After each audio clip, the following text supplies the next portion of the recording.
What's up, guys? It's been a while, but I'm back again to talk about Riverdale because it's late, it's in the middle of the night.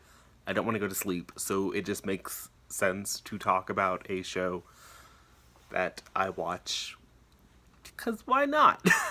So we're going to discuss briefly the second episode of season 2, and then we're going to roll into last week's episode, and then that's all we'll have time to talk about because that's all that's aired. That's the last time I've talked about Riverdale. So if you're not up to date, there will be spoilers. Probably nothing too extreme because one of these episodes at this point is almost 3 weeks old. And the other episode, there isn't a whole lot to spoil at this point because honestly, there's not a whole lot going on. It's still a lot of setup. It's a lot of we're just going along for the ride type of a thing. So I have my water bottle, and I have some thoughts, so let's get to it. So the second episode of season 2 was a good episode from what I remember. It wasn't one that I was immediately in love with. It wasn't something that I thought was great or amazing. And it was actually an episode that I had a lot of issues with. Specifically, I had a lot of issues with Betty Cooper working to save Pop's Diner because I didn't really feel that it was something that it didn't feel like it was something.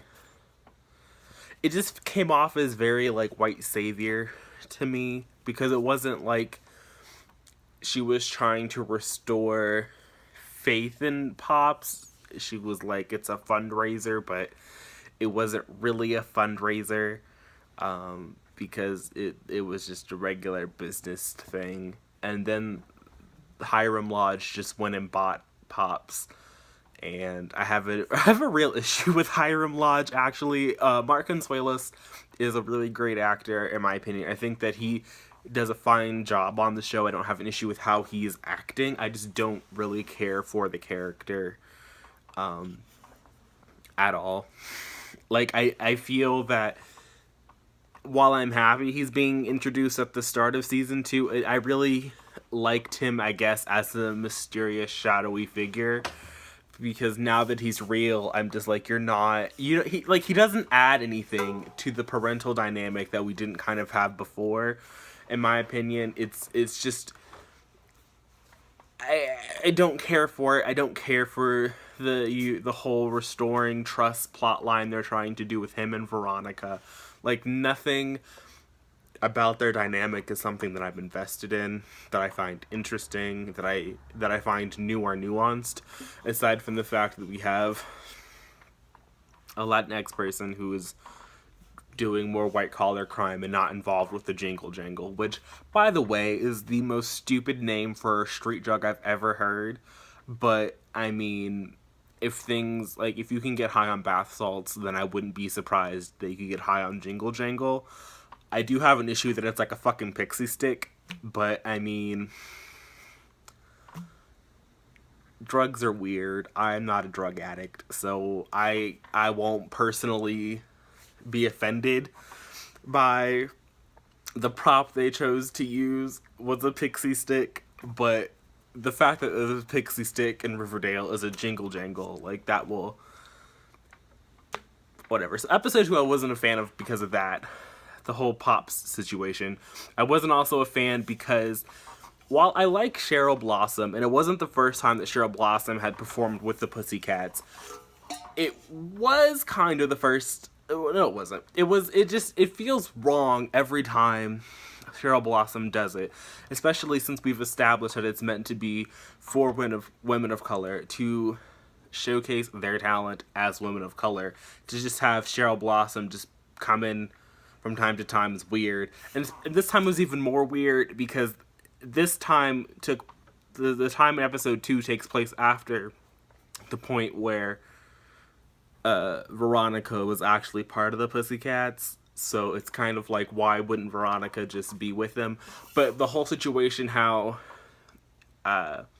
Betty just manipulated them into performing, wasn't cool with me. Because there's a history of white people exploiting black people for their own personal gain. And to have Betty Cooper just sit here and just dictate what the Pussycats are going to do, and the Pussycats already don't get to do a whole lot. The only person that gets to do anything of any kind of substance is Josie. I mean, Valerie had that 3 seconds where she got to be Archie's girlfriend, but that's quickly like been done with. Like, it's over. It didn't happen. It's gone. So Josie is the only person who gets to do anything.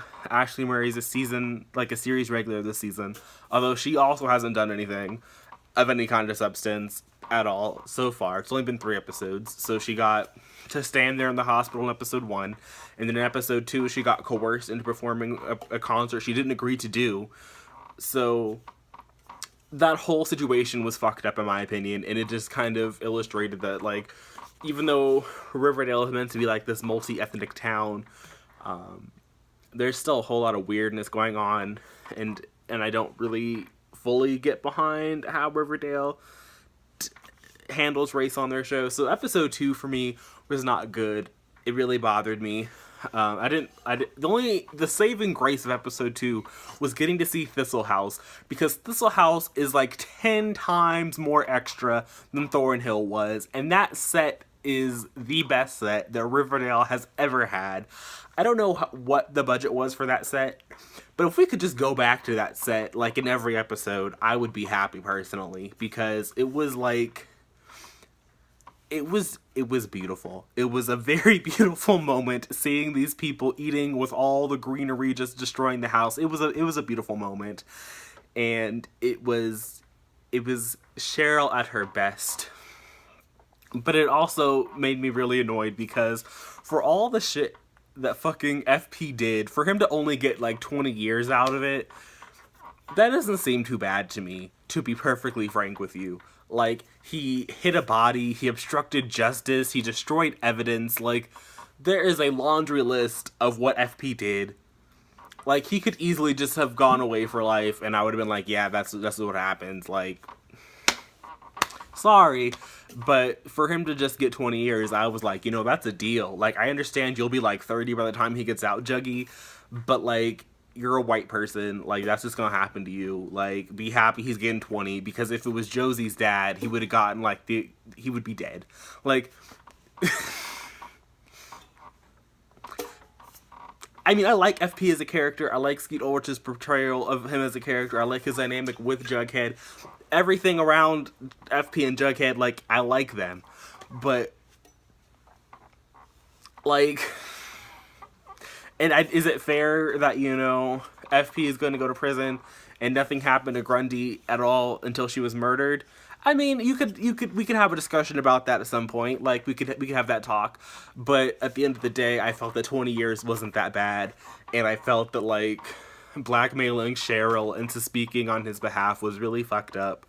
But I did appreciate the fact that they had Betty do that, because every other time they've had Betty be sort of like this menacing character, the dark Betty or whatever, it's been like behind this like weird depiction that's really unhealthy of mental illness. But when she was approaching Cheryl in the locker room, you got to see dark Betty, but there wasn't any kind of weird fucked up mental illness stereotype shit going on there. Like, that was just Betty showing that she can be a boss bitch, and we don't have to like have this weirdness associated with it. So I appreciated that, and I appreciated Thistle House, because Thistle House, like, I don't even give a fuck that Thornhill burned down now, because at first I was upset, like, how are you gonna burn down the Gothic manor of Riverdale?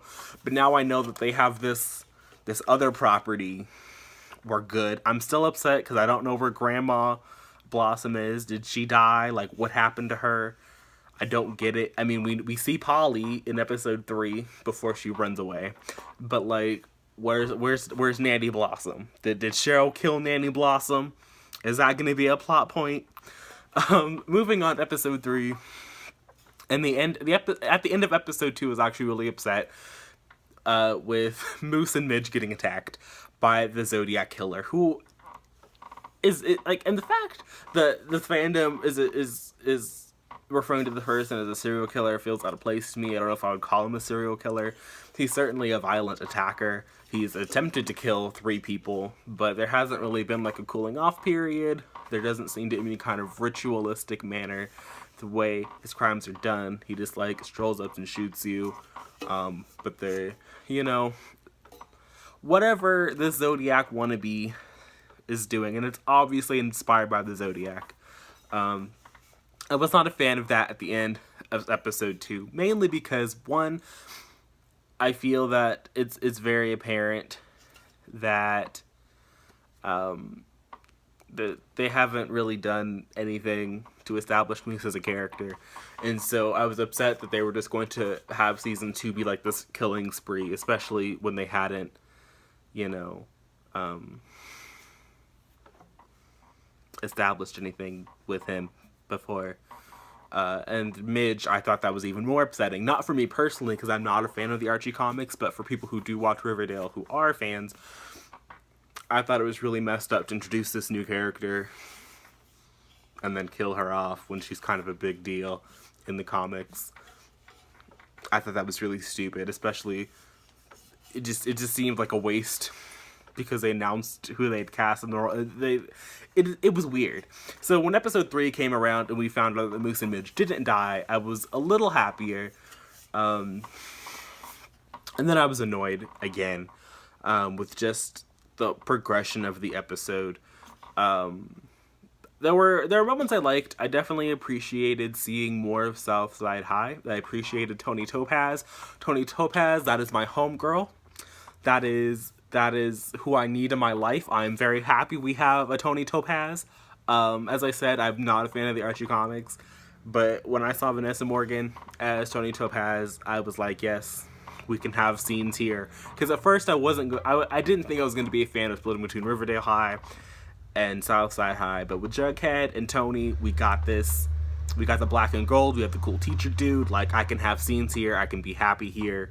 I don't think it was the ghoulies that jumped Jughead. I definitely think that was Sweet Pea and his homies. Like, I definitely believe that was a serpent thing. Like, yo, you're gonna be, like, I don't think it was the ghoulies. Like, because we didn't see it. Again, that was probably just a budget thing. Like, we don't really need to see this. It's easier to have Cole just walk around the corner and, like, make weird noises than to, like, show this. Like, it's not necessary to show it. So I definitely feel like it was a serpent thing, not a ghoulie thing. But I do like Tony Topaz. That's the homegirl. And I liked the scene with Moose and Kevin more than I liked the scene with Kevin and his father, for a multitude of reasons.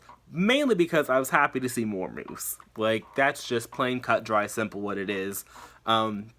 The scene with Moose, I feel, also sort of implied that Moose isn't the bisexual character that we were assuming he was.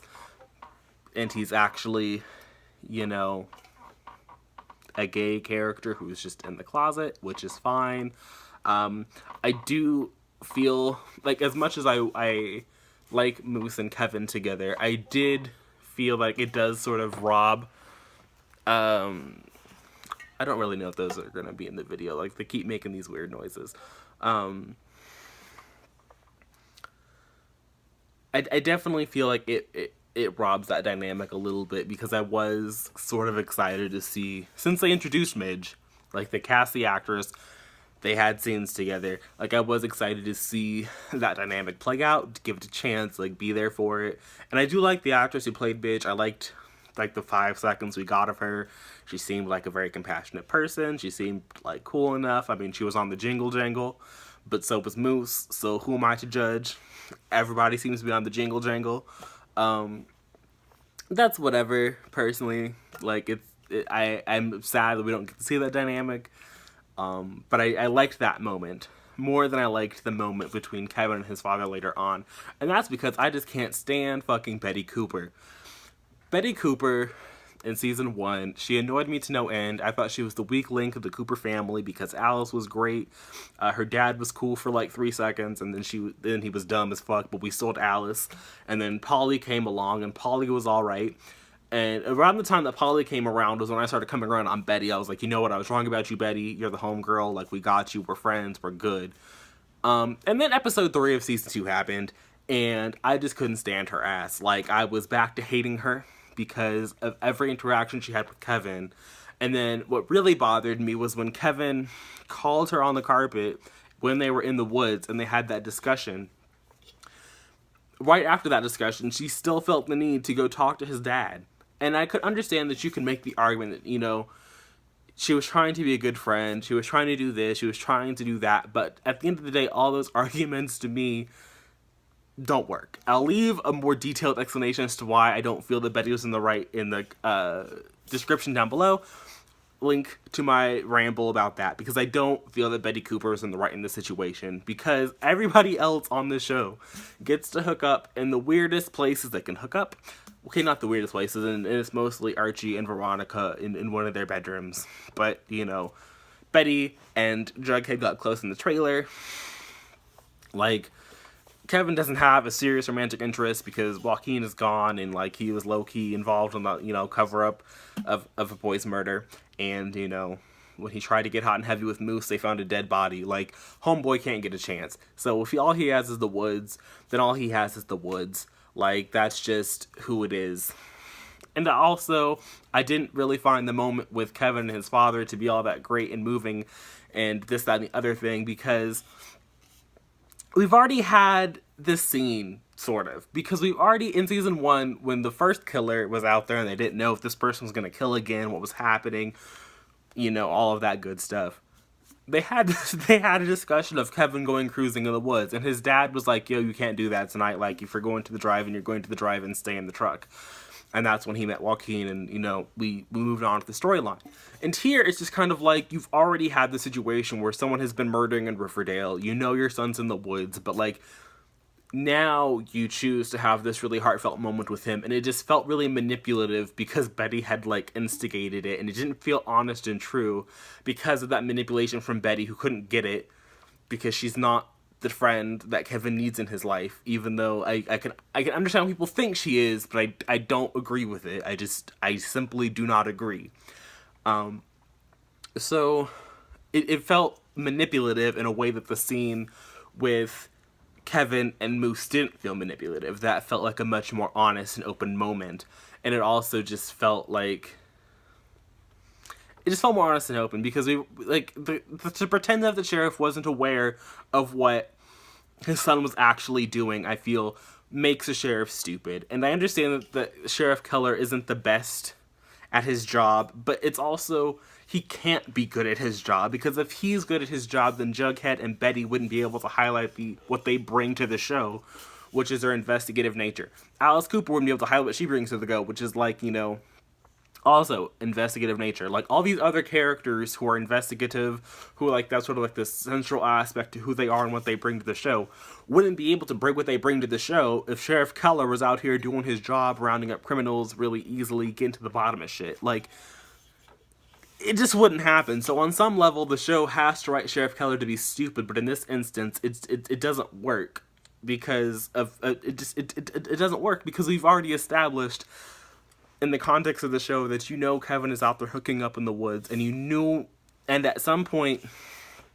a month ago, because season 2 takes place like 3 seconds after season 1, so in the very recent past, when Jason's murderer was still on the loose and not hanging from, a rope in Thornhill's barn, like, in the very recent past, your son was out here doing the same thing, and you were concerned, but there wasn't this whole moving scene about it in the dining room, so it felt cheap to me.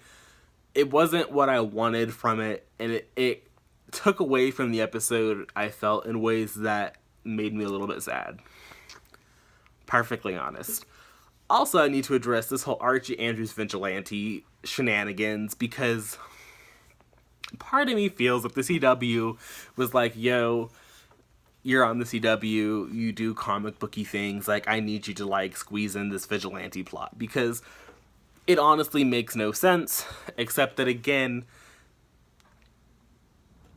the sheriff isn't good at his job, so other characters have to do what we would expect Sheriff Keller to do. And honestly, having Archie Andrews do this is stupid. Having Archie Andrews have a gun, I felt was stupid. Like, when I saw Archie Andrews having that gun, to me, it's almost like seeing Batman hold a gun. Like, that's just not something Batman does, and it's not something I felt Archie Andrews should be doing, and it felt stupid. And when his dad was like, yo, we don't have guns in this house, like, I appreciated that. And then I thought it was even more stupid when he decided to do this whole, like, vigilante stupidity. He was gonna walk around with the baseball bat, and Reggie Mantle, who had told him to bring a gun to a gunfight, was sitting there with fucking card irons. Like, you told him you don't bring that kind of a thing to a gunfight, and you're gonna show up with that same sort of instrument to a gunfight. Okay, Reggie. Okay, like, that makes sense. Like, I'm gonna give you really good advice that if someone has a gun, you should have a gun. But I'm just gonna show up with a tire iron and, like, maybe I'll be able to bludgeon him. It was stupid.